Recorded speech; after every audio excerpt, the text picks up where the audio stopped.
келдіңіздер ме балалар? Орнымызға отырайық. Қазір бізде қазақ тілі сабағы, иә? Сабағымызды бастамас бұрын кішкене бой сергітіп алайық.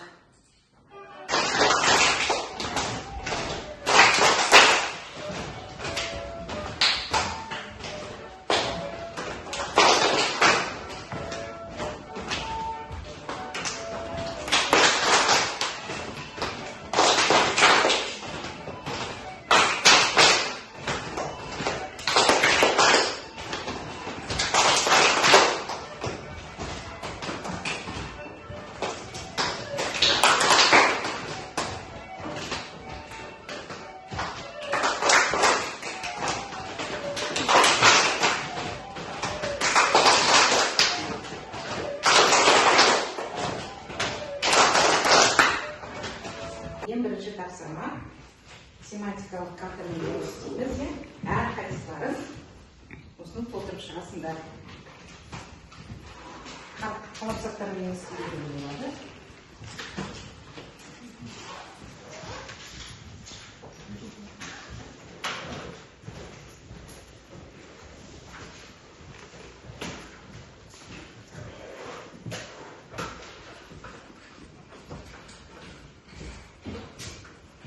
Бірінші сөзді оқыңдар. Түбірі жазыңдар, тыныш отырып жаза беріңдер.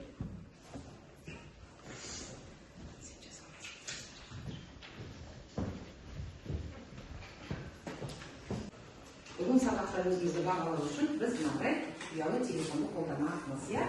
Фломастердің бәрі бар. Қазір сабақта бірінші тапсырманы орындадыңдар ғой, енді өз-өздеріңді тексересіңдер.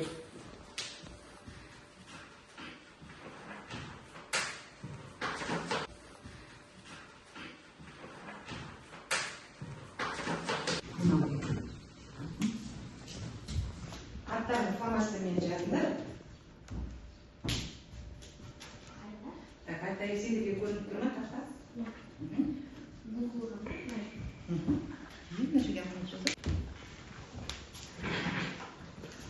Дескриптор бойынша тексересіңдер, иә міне? Бірінші сөз 1 балл, екінші сөз 1 балл, үшінші сөз 1 балл. Дұрыс болса, тексеріп баға қоясыңдар, иә?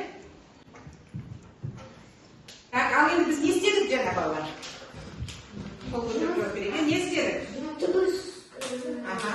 Не істедіңдер? Сөздерді талдадыңдар. Неменеге? Сөз, құрам, мына талдадым, иә? Немелерін таптыңдар? Түбірі, жұрна, қосымшаны, иә? Ал енді айттыңдар, біз бүгін сабақта не туралы айтады екенбіз? Сабақтың тақырыбына қарай, иә? Сөз және оның құрамы туралы айтамыз, иә? Бүгінгі сабағымыздың мақсаты мәтін мазмұны бойынша пікір білдіруге бағытталған сұрақтар және жауаптар. Екінші мақсатымыз жіберілген пунктуациялық, орфографиялық, грамматикалық және стилистикалық қателерді мұғалімнің көмегімен тауып түзету. Біз ашамыз.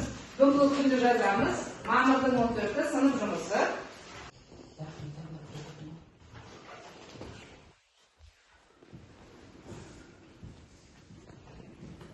Біліміңді қолдана әдісі. Бұл жерде біз қазір сендермен өлеңді тыңдаймыз, сұрақтарға жауап береміз, өлеңнің негізгі ойын анықтайтын боламыз, иә?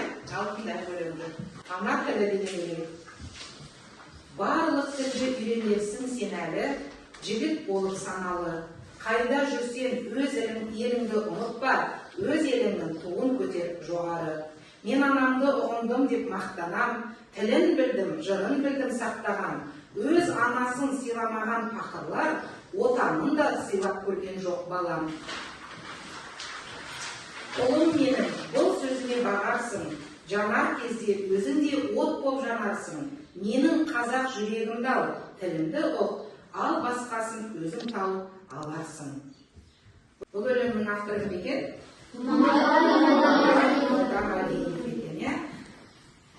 Біздің ана тіліміз қай тіл? Қазақ тілі екен. Бұл өлең неліктен ана тілі деп аталады деп ойлайсыздар? Қол көтерейік, иә? Неліктен ана тілі деп аталған? Қазақ тілі ана тілі. Қазақ тілі біздің ана тіліміз, жақсы. Тағы да неге ана тілі деп аталған екен? Ана тілі біздің туған анамыз. туған анамыздың тілі жақсы, тағы да неге ана тілі деп атаған екен? Қай сөздерден сендер көре алдыңдар біздің ана тілімізді? Осы өлеңнің қай сөздерінен көре алдыңдар? Ана тіліміз бізге қадірлі екенін қай сөздерден? Өлең жолдарынан қарап айтып көріңізші. Мен анамды ұғындым деп Елжан айтамын. Өз анамды сыйламаған бақыттар отанын да сыйлап көрдім деп Дұрыс айтасың, өз анасын сыйламаған пақырлар дейді, отанын да сыйлап көрген жоқ балам дейді. Жақсы, ал енді осы өлеңнің негізгі ойы неде деп ойлайсың? Қазақ тілі сосын. Ана тіліміз біздің, ана тіліміз біздің, ананың ақ сүтімен берілген біздің ана тіліміз деп айтамыз біз, ана біздің асыраушымыз, тіл де біздің ең құрметті тіліміз осы қазақ тілі болу керек. Білесіңдер балалар, өз ана тілін құрметтемеген адам өз анасын құрметтей ала ма? Жоқ, әрине. Өз отанын жақсы көре ала ма ондай адам? Жоқ, әрине, жақсы көре алмайды екен, Жақсы балалар. Сондықтан бұл өлеңнің негізгі ойын біз аштық деп ойлаймын, негізгі ойы ана тілге деген ол құрмет, ана тілімізді не істеуіміз керек? Құрметтеуіміз керек, қадірлеуіміз керек, сыйлауымыз керек, Біз мен қазақпын, мен Қазақстан елінің патриотымын десек, осы қазақ тіліміз, мемлекеттік ана тілімізді бағалай білуіміз керек. Осы тілде әрқашан таза сөйлеуге тырысуымыз керек екен. Жақсы, келесі тапсырма қараймын. Анықта әдісі болады, оқулықпен жұмыс істейміз бұл жерде. 108-ші бетте 32-ші жаттығу. Бұл жерде жүктасып жұмыс істейсіңдер. Жүкпен жұмыс бұл жерде. Екі-екіден отырып істейсіңдер. Дәптерлерінде орындайсыңдар, содан кейін бір-бірлеріңді тексересіңдер.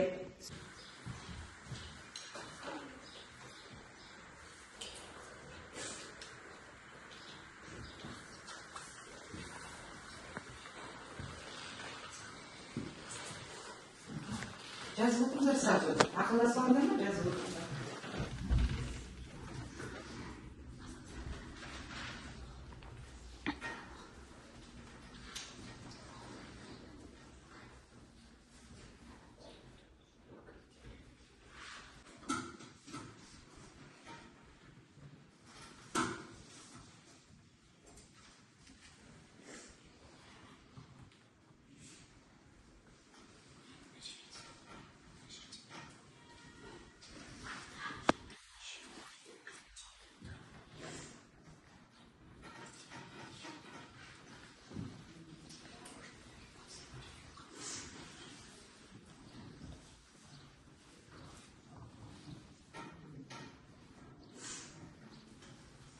Қатесіз бәрі дұрыс болса, жазуы бәрі әдемі болса, 3 ұпай қойысыңдар, ал жазуы дұрыс болмай қалды, бірақ қате жоқ десеңдер 2 ұпай. Екінші тапсырмаға, екінші тапсырмаға толтырасыңдар.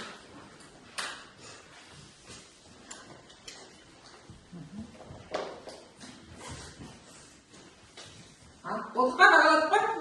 Тез бағалау парағына қоя қойыңдар. Орнымыздан тұрып сертіп алайық.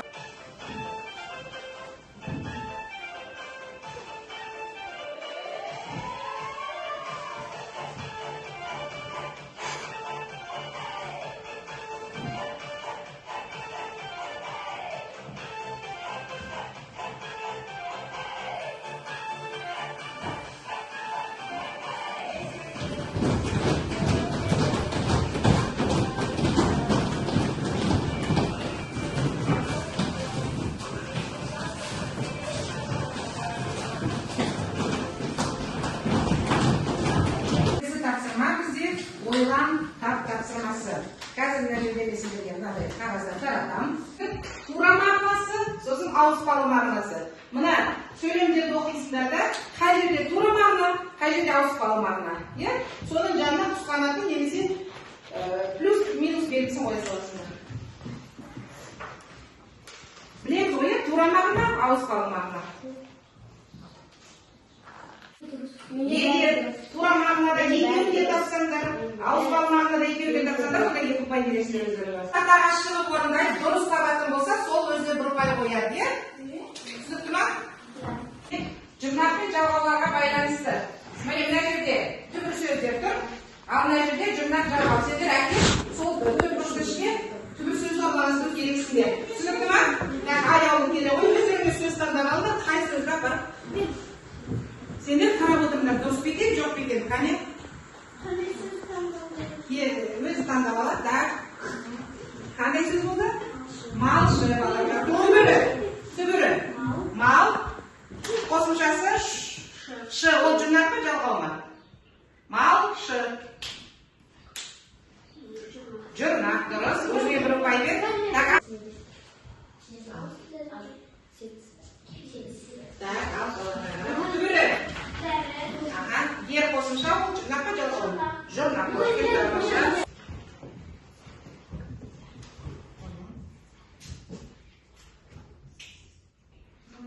Ал, талдай қой. Түбірі. Қосымша кер неме ғой? Жұрнақ. Дұрыс па? Дұрыс екен. Даяны келе ғой? Бір ұпай.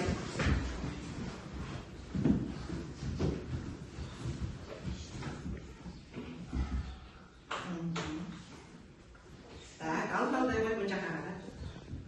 Түбірі. Әдемі. Әдемілік. Жұрнақ па, жалғау ма? Жалғау дейді. Сұрақ қойыңдар. Түбірі, әдемі, сұрақ қойыңдар. Қандай әдемі? Әдемілік. Не әдемілік? Неге болады? Жұрнақ болады екен. Отыр, ұпай алған жоқсың. Ұпайларды қойыңдар ма? Жақсы. Келесі тапсырма балалар топпен жұмыс болады. Дыбысты анықта әдісі бойынша сөздерге дыбыстық талдау жасайсыңдар. Бірінші топ сендердің сөздері сабақ деген сөз, екінші топ сендердікі шағып деген сөз, үшінші топ кілем деген сөз. Дескриптор сөздерге дыбыстық талдау жасайды, бір ұпаймен бағаланасыңдар. Топта бірге істейсіңдер. Так, ал дыбыстық талдау дегеніміз не ол? Әрбір дыбысты дауысты ма, дауыссыз ба, үнді ма, ұят па, қатаң ба, солай жазасыңдар. Әне қағазға жазасыңдар. Сол болды кіріседі жұмысқа. Әрқайсыларын бір дыбыстық талдау. Можно фломастермен. Әрқайсыларын бір дыбыстық талдаулар болады.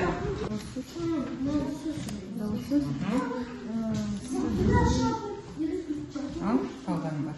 С бізде дауыссыз. Қандай? Yanlış. Yenilmez.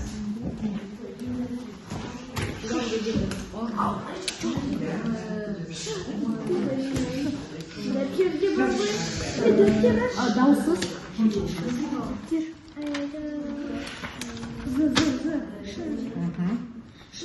Katan. Çıkın. Dayı. Çıkın. Önde. Dostu. Dağılsız. Böyle. Anneciğim.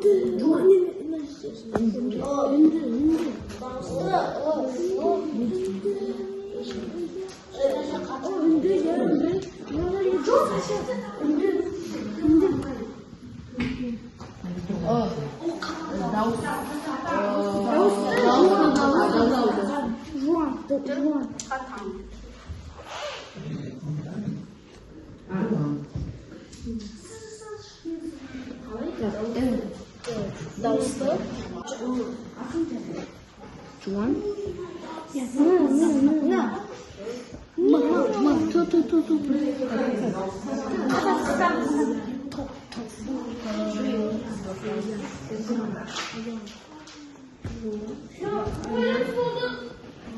no.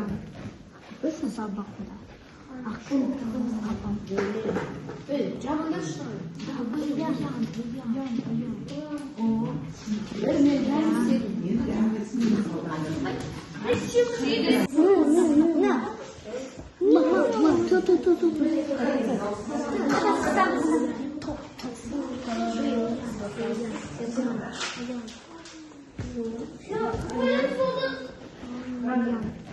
Nasıl sabahında?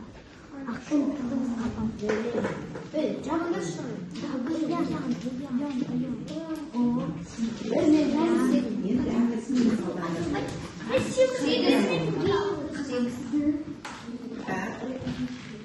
қолдан былай көрсетесіздер қалай болғанда. Екі топ болды. Қазір шығып көрсетесіздер бізге.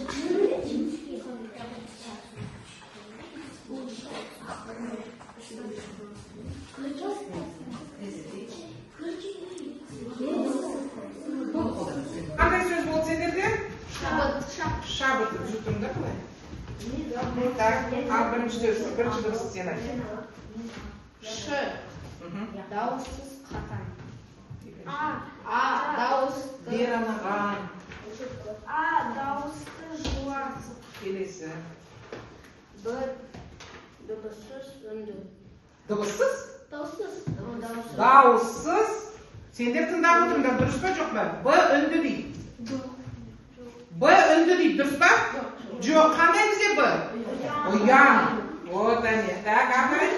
Келесі. О. Дауысты жуан. Дауыссыз қатаң. Дауыссыз қатаң дейді. Бір қате кетіпті, ұпай береміз бе жоқ па? Өзі жалғыз ұпай ғана беріледі. Бересіздер ме жоқ па ұпай? Бермейміз дейді. Әне, топ шешті, сендерге дауыссыз.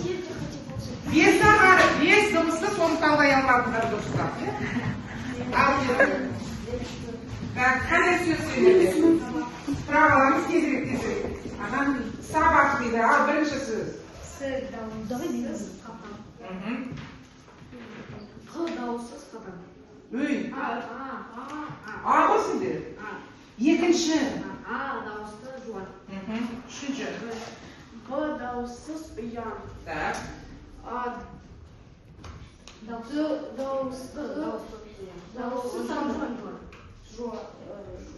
Дауысты жуан дейді. Так, Раяна, не соғындыңыз? Дауыссыз қатаң дейді. Барлығы дұрыс болды, иә? Береміз бе ұпай? Иә, бір ұпайдан өздеріңе қойыңдар. Так, үшінші топ.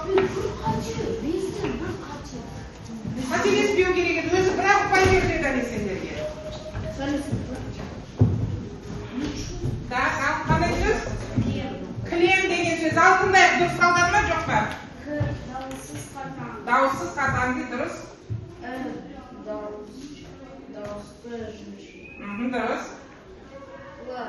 Дауыссыз үнді. Так, дұрыс. Е. Дауысты ма, дауыссыз ба? Дауысты жіңішке. Жіңішке ма? М. Қандай? Дауыссыз үнді деп тұр. Так, дұрыс, е? Береміз бе ұпай? Иә, бір ұпайдан өздеріңе қойыңдар келесі тапсырмада. Так, ұпайларыңды санап содан кейін маған айтасың. Құлт пен кілт деген әдіс бойынша қазір кілттерді әкеліп мына құлттарға ілесіңдер. Егер сабақта сендерде бәрі түсінікті болса, сабақ қызықты жақсы болса, онда жасыл түс білесіңдер. Егер әлі сұрақтарым бар, түсінбеген жерлерім бар десеңдер, онда сары тіл білесіңдер. Ал маған қиын болды тапсырмаларды орындау десеңдер, онда қызыл тіл білесіңдер. Енді мына жерге кілт алынады. Тезірек қай кілтті таңдайсыздар, сонда не ойындарға барып. Міне мына жердегі күшеуіне ілесіңдер әкеп.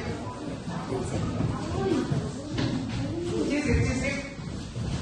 Келе беріңдер ішке. Кім тіл алды, тезірек беріңдер. Нұрдәулетте сабақ бар. Егер түсініксіз болса, онда қызыл тіл. Нұрдәулет қандай қойды? Молодец. Әке Сұлтан саған бәрі түсінікті болды, иә?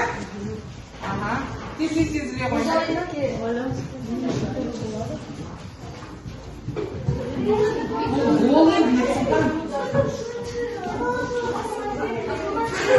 Жақсы балалар, орнымыздан тұра қалайық.